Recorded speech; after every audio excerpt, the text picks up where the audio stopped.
Next, I'd like to introduce Mark Taylor. So Mark Taylor is Deputy Director at the UK Department for Business, Energy and Industrial Strategy, BEIS, where he's responsible for delivery of the Net Zero Innovation Portfolio. So this means he oversees delivery of the BEIS' £70 million competition for innovation on direct air capture and other approaches to GGR, which is part of the showcase today. So Mark has a doctorate in aerodynamics and previously worked for Rolls-Royce Aerospace and McLaren Formula One Racing. And today he's going to talk about greenhouse gas removal in the government's net zero strategy.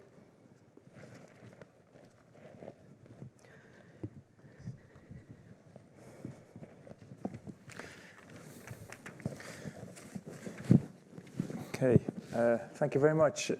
As you can tell, having worked for a jet engine manufacturer and a Formula One racing car team, I've got a lot of carbon to abate, so I'm very eager to promote GGRs. But I'm going to tell you a bit, if I can, move on to the next slide. There we go, a bit about what I do. So, as was mentioned, I'm running a net zero innovation program, and that is a £1 billion program. And you think, well, that's fantastic. And look at all the industries that we're supporting. So we're tackling nuclear, we're looking at hydrogen, we're looking at carbon capture and storage, we're looking at flexible, we're looking at smart technology, all key technologies, and it all looks fantastic. But what we've realized in the last few years, when the pace and of the impact of climate change has accelerated, that we need to do much more. So abating current technologies will not be enough. And as you can see down the bottom, we have GGRs, which I think increasingly is going to become a foundation technology for achieving net zero. While the government is pushing ahead with deployment of carbon capture and storage, capturing carbon from industrial processes, we do appreciate it's a real challenge to capture all of the carbon dioxide. So we will always have a little bit left, and there will also be industries that are very hard to decarbonize. As you know, air transport is a big challenge, so we clearly see a place for GGRs. So the basis of this is in our net zero strategy. And I'm going to talk about, we've talked about the £100 million program, and I'm going to focus on our £70 million program, which is focused on engineering solutions for GGR. So I'm not going to talk about afforestation, and I'm afraid I'm not going to talk about Paul either, because I'm guessing that is not an engineered solution. We want also to explore, importantly, the options for monitoring, reporting, and validation.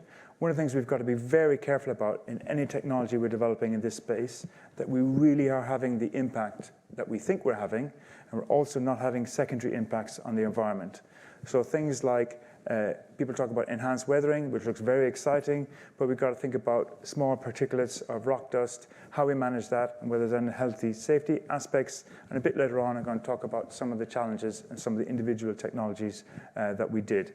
But it's really important. That is going to be a key facet of the learning that we're going to get from our program. So as well as, I hope, ending up with technologies that we prove can capture carbon effectively, we will do so in a way where we really understand what the general impact on the environment is.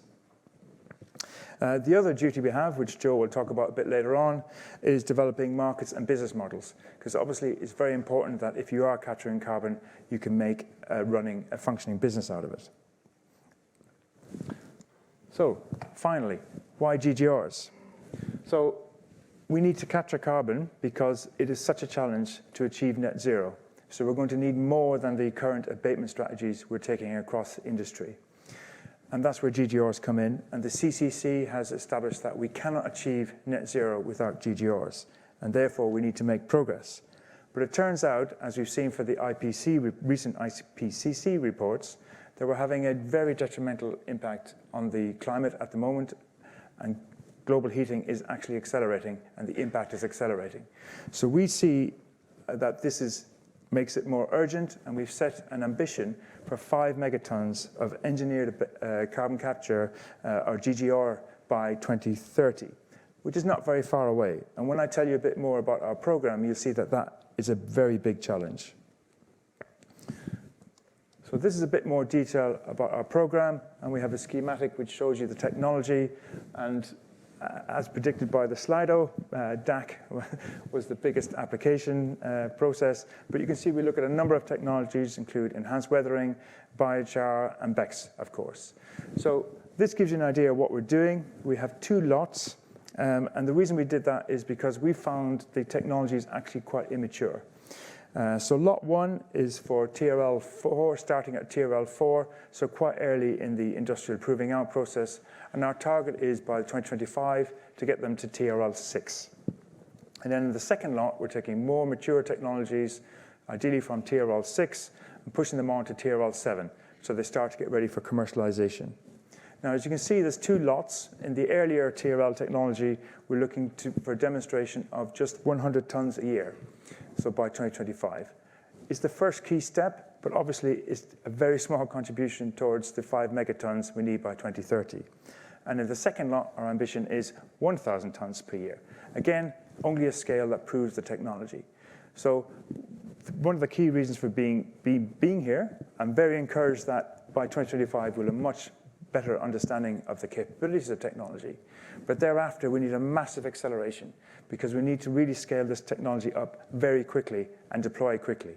And these 4 years are really critical for establishing the quality of these technology solutions and establishing that they really can work and can then be scaled up in the late 20s. So I'm just going to take some of the technologies here and just give you a flavor for some of the challenges we see that we're facing. So direct air capture, our most popular solution in Slido. There's a couple of big challenges with that. The first is we see these giant fans. They take the air through and put it through typically a solvent, but there are other methods you can use that extracts the CO2. One of the challenges with that is there isn't actually very much CO2 in the air. So even though we're freaking out about the levels, it is only 420, 418, 420 parts per million. That's quite a low concentration to extract carbon dioxide from, compared with, say, a flue gas from an industrial process. So that is one challenge. We need to move a lot of air. And the second is we need to use energy to extract the CO2, the pure stream CO2 from the solvent. So what we're looking for is innovation that can drive down the costs of DAC, and particularly drive down the costs of extracting the CO2 and the energy costs of extracting the CO2.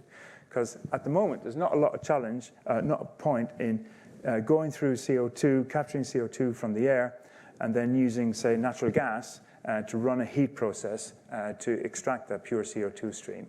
So we need to really think about how we make this effective and more cost-effective. The next one is BEIS. Essentially, this falls into 2 families. One is where you burn something, burn your bioenergy or your biomass, and extract CO2 from the flue gas. And the second is when you go for gasification. The gasification, in particular, has got a few challenges, particularly around tar and ash buildup, that we can manage that well and make sure that we can run it at scale for long periods of time. And both technologies have a big challenge about the sustainability of feedstocks. So we have a sister program, we call it the Biomass Feedstocks Innovation Program, which is currently supporting development of UK biomass technology so we can produce more sustainable biomass in the UK. And the next one is biochar. It's a very exciting technology, but I think there's a lot to be understood here. So the pyrolysis process is very exciting and can be very effective, but we need to understand the permanence of that storage, particularly if we're distributing it on land, and make sure we understand the impact on soil. So what I'm concerned about with this one is that we manage any impurities, and we start to ideally get to a standard of biochar that everybody understands its impact on the soil. So I think this is a very big challenge, and we'll be looking very much to our sister program to help us understand this. And the final one I'll talk about is seawater. Now, I think this one's quite exciting, but has a potentially very high risk. So the concentration of CO2 is much higher in seawater than in the air, so about 150 times higher. So obviously there's a big opportunity there, but given the state of the oceans at the moment, due to the impact of mankind, due to our overfishing, and indeed ocean acidification, and indeed the warming of the sea itself, it's a very, very careful, we need to be very, very careful that we don't further upset the delicate balance of the ocean. So as well as proving this technology can work and at scale, we need to really understand the impact on the environment in the sea. So I'll just close with some closing conclusions, most of which I've addressed already. As I said, we need to prove the technology works. And this is where I've got to issue a bit of a call to arms. We really must, by 2025, know what these solutions are going to be. So a bit like the Slido, we actually need to know which ones we need to invest in, because we need to start scaling up really, really rapidly. So it's a bit of a call to arms, I think, for the next 4 years are really critical. Because come 2025, we need to be talking about deployment, and we need to be talking about deployment at scale. And obviously, as I mentioned, the MRV is absolutely critical. We need to get the science right, and our sister UKRI program will be assisting us in this. And it's really critical that we both inform BEIS policy development as we develop government policy, particularly around the business models, so that we can compare technologies with each other and produce a fair and effective business model.